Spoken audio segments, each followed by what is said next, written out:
सो मैं ये कहना तो नहीं चाहता हूँ बट एनिमे की स्टार्टिंग में नारुतो एक बहुत बड़ा सिंप था। साकुरा, वो तुम्हारे मुंह पर थोड़ी सी आइसक्रीम लग रही है, तुम कहो तो मैं हटा दूं? नहीं, मैं अपने आप हटा लूंगी। अच्छा, बट तुम्हारे मुंह पर आइसक्रीम लगी कैसे? एंड मेरे को बिना बताए आइसक्रीम खा रही हो तुम? तू कोई मेरा पोकेमोन वगैरह है क्या? तेरे को सब बताऊं मैं? कोई बात नहीं साकुरा, दोस्ती में सब कुछ बताने की जरूरत नहीं होती है। You just go girl slay.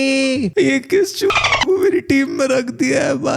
Yo साकुरा, WhatsApp? Hello Sasuke कुन, कहाँ जा रहे हो? कुछ नहीं, बस रामेन शॉप तक ही जा रहा था। बट बाय द वे तुम्हारी तो ककाशी सेंसे के साथ क्लास थी ना? वो अरे पहले तो मेरे को लगा कि ककाशी सेंसे हमेशा की तरह लेट हैं एंड वो आएंगे ही नहीं, बट सरप्राइजिंगली वो आ गए एंड वो काफी ज्यादा डिफरेंट भी बिहेव कर रहे थे। अच्छा सही है, तुमको चलना है क्या रामेन शॉप तक? क्यों नहीं सास्के कुन? एक सेकेंड, मेरे को अब याद आया, कोनोहा में तो कोई आइसक्रीम की शॉप है ही नहीं। एनीवेज भाई लोग, आज की वीडियो में हम एक बहुत ही ज्यादा डार्क एंड ट्विस्टेड नारुतो की वाटर स्टोरी देखने वाले हैं।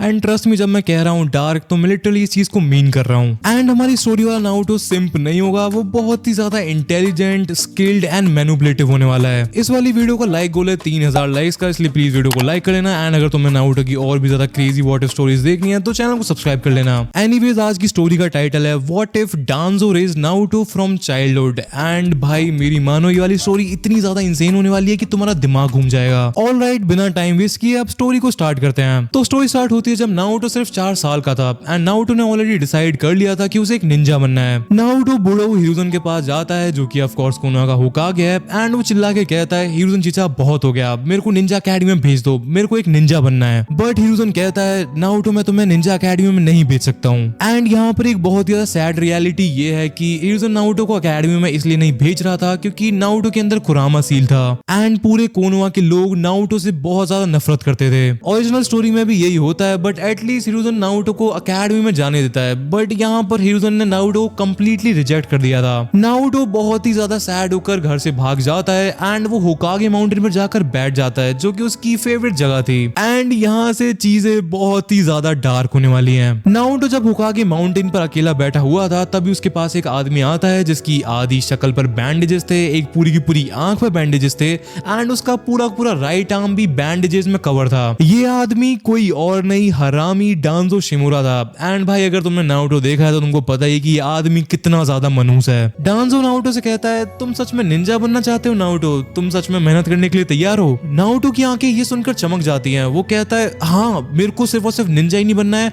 मेरे को दुनिया का सबसे बेस्ट निंजा बनना है दात्ते भाइयों। ये सुन के डांजो के चेहरे पर एक चवन्नी मुस्कान आ जाती है एंड वो कहता है, ठीक है तो फिर मैं तुमको ट्रेन करूंगा, बट मेरी एक शर्त है। ट्रेनिंग स्टार्ट करने से पहले तुम्हें अपने इमोशंस को कंट्रोल करना होगा। एज एक अच्छा निंजा कभी अपने इमोशंस को दिखाता नहीं है। 4 साल का नारुतो ऑब्वियसली इस बात को समझ नहीं पाता है, बट वो डांजो के साथ ट्रेनिंग करने के लिए मान जाता है। डांजो से अपने साथ ले जाता है एंड कहता है, तुम मुझे डांजो बुला सकते हो। एंड भाई यहाँ से 3 साल तक डांजो नारुतो को ट्रेन करता है एंड उसे एक किलिंग मशीन बनाने की कोशिश करता है। ओरिजिनल टाइमलाइन में नारुतो को जिराया सेंसे ने ट्रेन किया था एंड ककाशी सेंसे ने ट्रेन किया था, बट इस टाइमलाइन में नारुतो को ट्रेन कर रहा है डांजो। ये वही इंसान है जिसने इताची को अपने पूरे क्लैन को मारने के लिए फोर्स करके रख दिया था। डांजो नारुतो को रूट ऑर्गेनाइजेशन में ले जाता है, जो कि एक सीक्रेट ऑर्गेनाइजेशन थी जो कि अंडरग्राउंड ऑपरेट करती थी। एंड यहाँ के सारे निंजास इमोशनलेस किलिंग मशीन्स की तरह थे। हमारी स्टोरी में 3 साल का टाइम जंप आता है एंड अब नारुतो 7 साल का हो चुका था। एंड भाई मैं तुम्हें क्या बताऊं, 7 साल का नारुतो एक बहुत ही ज्यादा डिफरेंट इंसान बन चुका था। हमको एक सीन दिखाया जाता है जहां पर नारुतो एक बालक के साथ ट्रेनिंग कर रहा होता है एंड वो उस बालक की ऐसी तैसी करके रख देता है। उस बंदे के चेहरे से नॉन स्टॉप खून निकलने लग रहा था एंड दूसरी तरफ नारुतो बिल्कुल नॉर्मल लग रहा था, जैसे कि कुछ हुआ ही ना हो। नारुतो अपने हाथों पर से ब्लड को छिटकता है एंड फिर वो अपने मुंह में से एक दांत को निकाल कर जमीन पर फेंक देता है एंड कहता है, थैंक यू लोमड़। हाँ भाई तुमने सही सुना, लोमड़। नारुतो एक्चुअली कुरामा से बात कर रहा था एंड कुरामा उसकी हेल्प भी कर रहा था हीलिंग में। तभी डांजो उसके पास आता है एंड नारुतो से देखकर कहता है, Danzo sensei good to see you. Danzo गुस्से में कहता है, लड़के अगर तुम में इतना ज्यादा टैलेंट नहीं होता तो मैं तुम्हें दोबारा से इमोशनल कंडीशनिंग में डाल देता। एंड यहाँ पर हमारा लौंडा नारुतो स्माइल करते हुए बोलता है, emotional conditioning just time and energy की वेस्टेज है डांजो सेंसे। गाइस यहाँ पर एक इंटरेस्टिंग चीज ये है कि डांजो ने बहुत बार ट्राई किया था नारुतो की पर्सनालिटी को कंप्लीटली इरेज करने का। उसने महीनों तक नारुतो को टॉर्चर किया था, बट नारुतो की पर्सनालिटी को कभी भी कंप्लीटली खत्म नहीं कर पाया था। डांजो की ऑर्गेनाइजेशन में जितने भी निंजास थे सबके सब इमोशनलेस टूल बन के रह गए थे। बट नारुतो काफी ज्यादा डिफरेंट था, वो अपने इमोशंस को ऑन एंड ऑफ कर सकता था जैसे कि उसके पास कोई एक स्विच हो। एंड सरप्राइजिंगली डांजो को ये बात एक्चुअली पसंद भी थी, क्योंकि बाकी सारे के सारे निंजास तो रोबोट की तरह थे, बट एटलीस्ट वो नारुतो से नॉर्मली बात कर सकता था। डांजो नारुतो से कहता है मेरे पास तुम्हारे लिए एक मिशन है, एक सोलो मिशन। ये सुन के नारुतो की पूरी पर्सनैलिटी एक सेकंड में चेंज हो जाती है। वो अपने निंजा मोड को एक्टिवेट कर लेता है एंड कहता है मैं आपके लिए क्या कर सकता हूँ डांजो सामा। डांजो उसे मिशन को एक्सप्लेन करना स्टार्ट करता है एंड कहता है तुम्हें लैंड ऑफ डीमंस में जाना है, वहाँ एक नया हिडन विलेज बन रहा है, दी साउंड विलेज, तुम्हें उसके बारे में इंफॉर्मेशन गैदर करनी है। नारुतो अपने मिशन के लिए पैकिंग करना स्टार्ट कर देता है। वो अपने ऑनबू आर्मर को पहनता है एंड कुनाइज, शूरिकेन्स, एक्सप्लोसिव टैग सब कुछ पैक कर लेता है एंड फिर वो मिशन के लिए निकल जाता है। हमको इसके बाद 1 साल बाद का सीन दिखाया जाता है जहाँ पर नारुतो ऑलरेडी साउंड विलेज को इन्फिल्ट्रेट कर चुका था एंड वो इन्फॉर्मेशन को गैदर करके वहां से भाग रहा था। बट उस टाइम पर जिराया सेंसे भी वहीं पर थे एंड वो ओरोचिमारू के बारे में इन्वेस्टिगेट करने के लिए साउंड विलेज में घुसे थे। एंड जिराया सेंसे ने साउंड विलेज में काफी ज्यादा तबाही मचा दी थी एंड पूरा का पूरा विलेज अलर्ट मोड पे चला गया था, जिसकी वजह से नारुतो के लिए वहां से भाग पाना बहुत ही ज्यादा मुश्किल हो गया था एज उसके पीछे बहुत सारे निंजास पड़ गए थे। नारुतो किसी तरह भागकर कोनोहा के बॉर्डर पर आ जाता है, बट वो बहुत ही ज्यादा इंजर्ड हो गया था, उसकी पूरी बॉडी पर कट्स थे एंड वो कोनोहा के बॉर्डर पर ही बेहोश होकर गिर जाता है। जिराया सेंसे जब विलेज में वापस आ रहे थे तब उन्हें काफी ज्यादा इंजर्ड ऑनबू का मेंबर दिखाई देता है एंड वो उसे देखकर बहुत ही ज्यादा शॉक्ड हो जाते हैं। उनके दिमाग में चल रहा था कि इतना ज्यादा छोटा बच्चा ऑनबू का मेंबर कैसे बन गया। जिराया सेंसे उस बच्चे को उठा के होकागे ऑफिस में ले जाते हैं। हिरुज़न उस ऑनबू के मेंबर को देखता है एंड कहता है मैंने किसी को साउंड विलेज में नहीं भेजा था, ये मेरा ऑनबू नहीं है। फिर वो उस ऑनबू की मास्क को ध्यान से देखता है, वहां पर लीव विलेज के सिंबल के साथ साथ एक कांजी भी बनी हुई थी एंड ये देखकर हिरुज़न का दिमाग खराब हो जाता है। वो बोलता है डांजो फिर से। फिर हिरुज़न उस मास्क को हटा देता है एंड उसे जो दिखता है वो देखकर उसे ऑलमोस्ट हार्ट अटैक आ जाता है। नारुतो। जिराया सेंसे भी बहुत ज्यादा शॉक में थे एंड वो कहते हैं सेंसे ये तो बिल्कुल मिनातो की तरह दिख रहा है।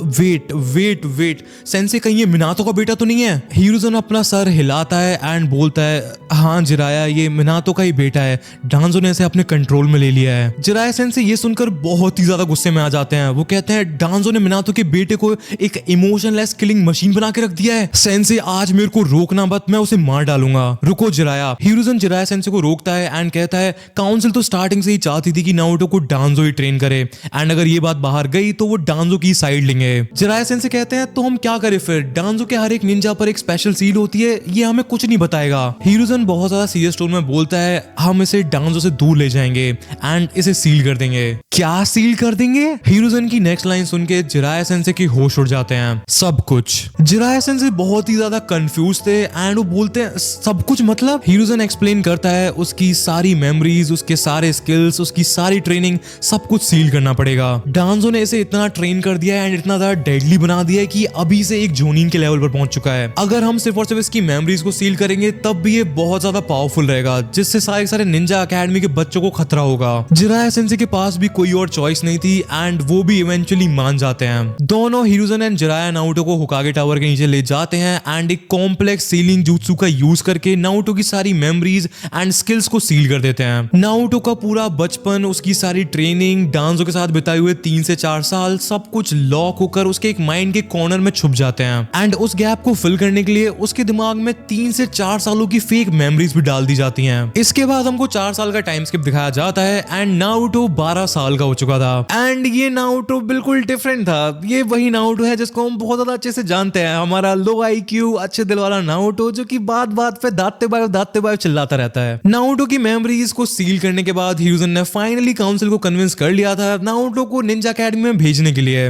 बट इस वाले नारुतो में अब वो टैलेंट नहीं था जो कि उसे डांजो की ट्रेनिंग से मिला था। नारुतो की स्किल्स ओरिजिनल एनिमे वाले लेवल पर पहुंच गए थे, जैसे कि कुछ चेंज ही ना हुआ हो। एंड सबसे ज्यादा फनी बात यह है कि कुरामा भी सबको देखकर बहुत ज्यादा फ्रस्ट्रेट हो रखा था। वो सोच रहा था कि ये बालक पहले कितना ज्यादा टैलेंटेड था, अब ये साकुरा से पिटता रहता है। कुरामा को नारुतो की स्किल के बारे में सब कुछ पता था बट वो कुछ कर नहीं सकता था। एनीवेज 4 साल के बाद नारुतो अकेडमी में फेल हो जाता है एंड मिजुकी उसे मैनिपुलेट करके फॉरबिडन स्क्रोल को चुराने के लिए भेजता है। नारुतो स्क्रोल से शैडो क्लोन jutsu को सीख लेता है एंड मिजुकी की गुद्दी चटका देता है एंड फाइनली इरुका सेंसे उसे अपना हेडबैंड देके नारुतो को ऑफिशियली एक निंजा बना देते हैं। 6 महीने बाद चुनिन एग्जाम होते हैं and Konoha crush arc start होता है एंड नारुतो, सासुके एंड साकुरा को गारा से फाइट करनी पड़ती है एंड एंड गाइज यहाँ से असली मजा आने वाला है। गारा अपने हाफ शिकागो फॉर्म में आ चुका था, सास्के ऑलरेडी हारा हुआ था, साकुरा सैंड में फंस चुकी थी एंड नारुतो अकेला था। नारुतो गामा बुंटा को समन करना चाहता था बट वो सिर्फ गामा कीची को समन कर पाता है जो कि उस टाइम पर किसी भी काम का नहीं था। गारा नारुतो पर सैंड शuriken से अटैक करता है एंड नारुतो गामा कीची को बचाने के लिए उस वाले पूरे अटैक को अपनी बॉडी से ही ब्लॉक कर देता है। बट जब वो दोबारा खड़ा होता है उसे बहुत ही ज्यादा अजीब सी फीलिंग आ रही होती है। वो अपने मन में सोच रहा था ये फीलिंग क्या है, मेरे को अचानक से बहुत ज्यादा पावरफुल फील हो रहा है, गारा के अटैक से मेरे को बिल्कुल भी दर्द क्यों नहीं हो रहा है। अचानक से नारुतो की बॉडी से ब्लू कलर का चाकरा निकलने लग जाता है जिससे सारे के सारे लोग बहुत ही ज्यादा हैरान हो जाते हैं। फिर नारुतो अपना सर पकड़ के चिल्लाने लग जाता है एंड जमीन पर ही गिर जाता है। नारुतो के माइंड में हमारा लोमड़ कुरामा बहुत ही ज्यादा खुश हो रखा था। वो देख रहा था कि नारुतो के फोरहेड पर वही पैटर्न्स आ रहे थे जो कि 4 साल पहले आए थे जब उसकी सारी मेमोरीज को सील किया गया था। कुरामा अपने चाकरा का यूज करके उन पैटर्न्स को फॉलो करता है एंड उस सील को ब्रेक करने लग जाता है। कुरामा फाइनली कहता है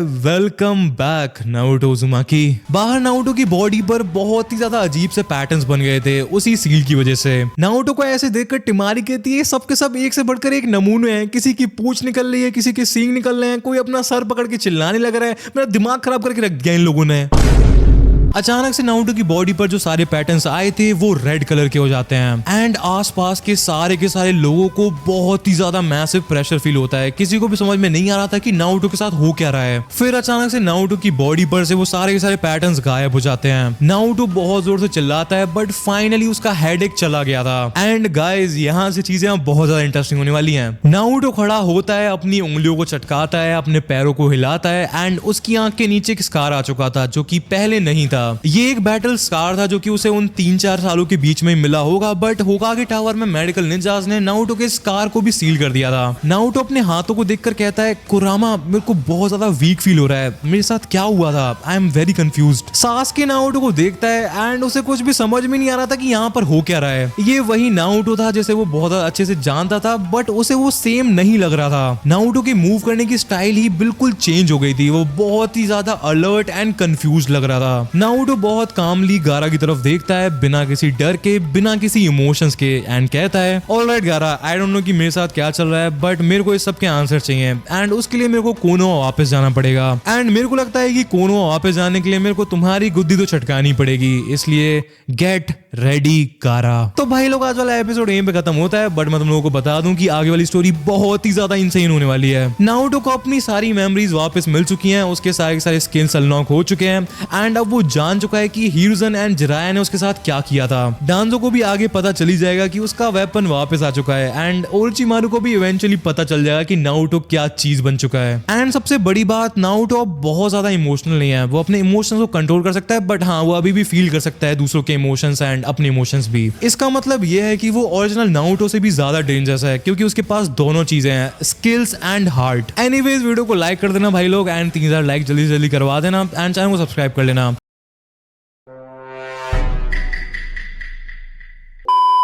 ऑल्सो अगर तुम्हें जानना है कि हिनाता एंड साकुरा में से कौन ज्यादा पावरफुल है तो तुम्हारी स्क्रीन पे एक वीडियो आ रही होगी, तुम इसे क्लिक करके देख सकते हो। ये गाने मेरी फैमिली को क्या हूँ मैं बताए, फैंस लोग को शाम ढले जा मेरे लाए, जब भी मैं अकेला बैठा आसमां में देखूं मुझे मेरी तरह जीने वाले लोग नजर